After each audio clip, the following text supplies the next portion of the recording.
स्वागत है आप सभी का हमारे चैनल पर। और आज हमारे स्टूडियो में इस वक्त मौजूद हैं चर्चित युवा लेखक शमीम राशिद साहब, जो कि एक ज़माने में काफ़ी लेखक में चर्चित भी रहे हैं और चर्चे में रहे हैं।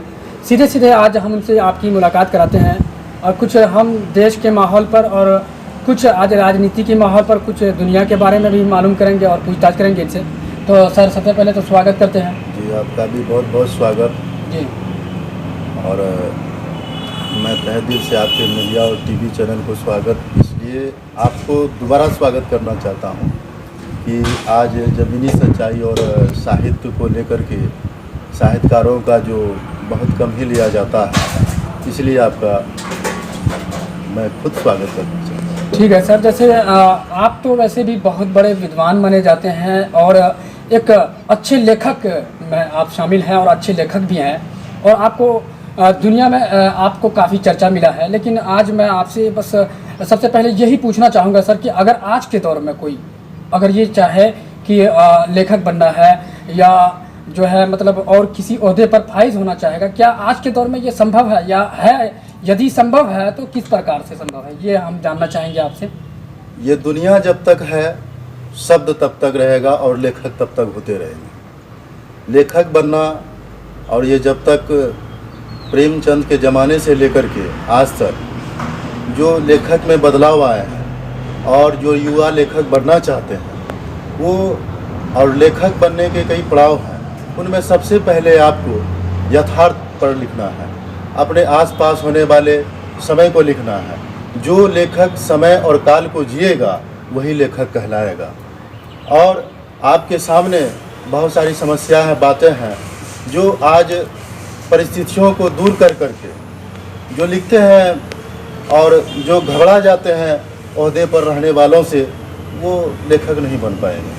जैसा कि आप अभी बातचीत कर रहे हैं और आपकी बात करा रहे हैं शमीम राशिद साहब, जो कि चर्चित युवा लेखक हैं, हरियाबाड़ा की धरती पर जन्मे और काफ़ी शोहरत याफ्ता हैं। चलिए सर, हम आपसे एक और सवाल पूछेंगे। यदि अगर आज के दौर में संभव है, लेखक कोई बन सकता है, तो किन उसूलों पर उनको चलना होगा, किस तरह से रास्ता उसको अपनाना होगा, आप इसके बारे में ज़रा बताएंगे। वसूल आदर्श ये है, आप यथार्थ को जिए, यथार्थ पर चलें और यथार्थ को लिखें।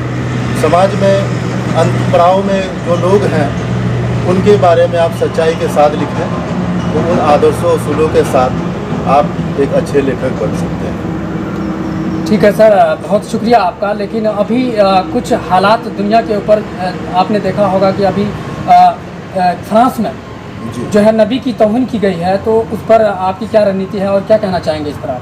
देखिए, और कुछ लोगों का ये भी कमेंट आया है कि इस्लाम एक क्रूरता वाला धर्म है, क्या कहाँ तक सच्चाई है इसमें? जी, इस पर मैं यही कहना चाहूँगा, ऐसा कोई धर्म ही नहीं है जो क्रूर सिखाए, और जो क्रूरता सिखाए वो धर्म ही नहीं है।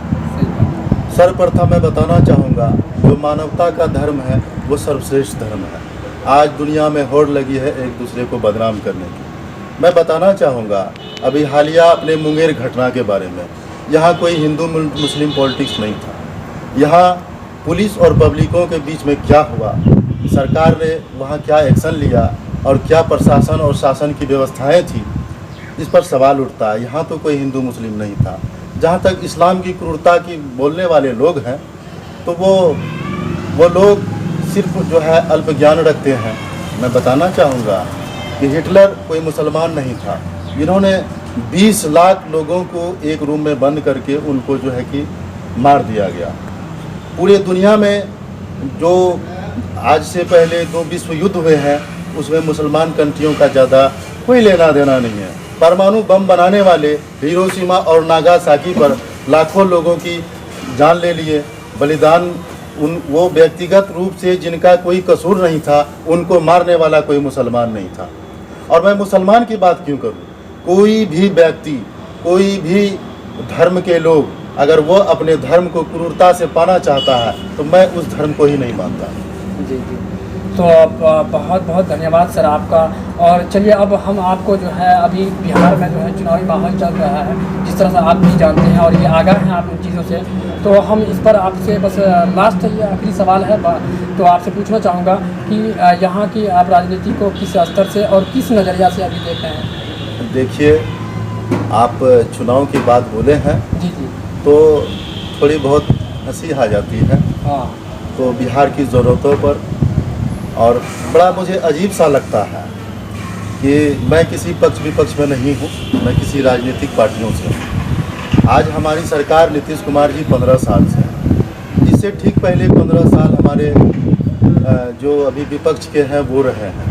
लेकिन हमारे बिहार की जनताओं का जो समस्या है उसको सामने में ला करके कोई भी राजनीतिक पॉलिटिक्स नहीं करना चाहते।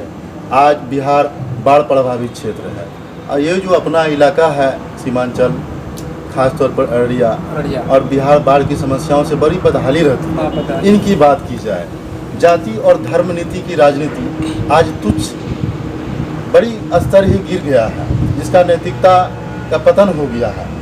कुछ लगता ही नहीं है कि क्या हो रहा है ना। मानवता के खिलाफ जाति धर्म, हिंदू मुस्लिम क्या है भाई? हिंदू मुस्लिम और सिख ईसाई इसको लेकर के राजनीतिक हो ही नहीं सकता। राजनीतिक एक आम आदमी जो अंत तक बैठा हुआ है और एक खास आदमी जो वहाँ तक का जो है सबका ख्याल रखेंगे। एक हमारे प्रधानमंत्री मोदी जी बोलते हैं सबका साथ सबका विकास।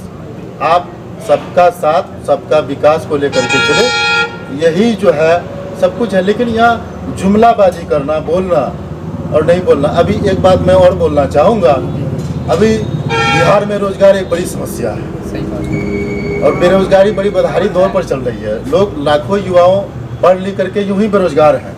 लेकिन आज देखिए, अगर तेजस्वी यादव जी बोले हैं कि मैं 10 लाख रोजगार दूंगा, नीतीश कुमार जी बोलते हैं झूठ बात है। नीतीश कुमार जी बोलते हैं झूठ बात है। मुझे हंसी आती है जब नीतीश कुमार जी बोल रहे हैं कि ये झूठ बोल रहे हैं। मैं किसी पर कटाक्ष नहीं कर रहा हूँ, मेरा कोई पार्टी नहीं है। जब नीतीश कुमार जी बोल रहे हैं कि ये झूठ बोल रहा है राजद, और ये कहाँ से रोजगार देगा, कहाँ से पैसा देगा, है वही नीतीश कुमार जी है ना, कितने किस 15 साल की और बड़ी सीनियर नेता है, पढ़े लिखे नेता है, कोई मूर्ख नेता नहीं है। और मुझे आश्चर्य होता है कि उनका सहयोगी बीजेपी कह रहा है कि हम 19 लाख रोजगार देंगे, तो वो क्या महाझूठ बोल रहा है? सही बात है। जब राजद तेजस्वी यादव जो मुख्यमंत्री के दावेदार हैं, पूर्व मुख्यमंत्री रहे हैं, वो बोल रहे हैं कि मैं 10 लाख रोजगार दूंगा। नीतीश जी बोल रहे हैं ये झूठ बोल रहा है, कहाँ से नौकरी देगा, कहाँ से पैसा देगा? तो अभी उनका सहयोगी जो है, जो भाजपा है, जिसके देश में भी जिसकी सरकार है, प्रदेश में भी जिसकी सरकार है, वो बोल रहा है कि मैं 19 लाख रोजगार दूंगा, तो ये तो हंसी की बात है। मतलब एक दूसरे हर आदमी झूठ बोल रहे हैं आप, लेकिन आप युवाओं की बात नहीं कर रहे हैं।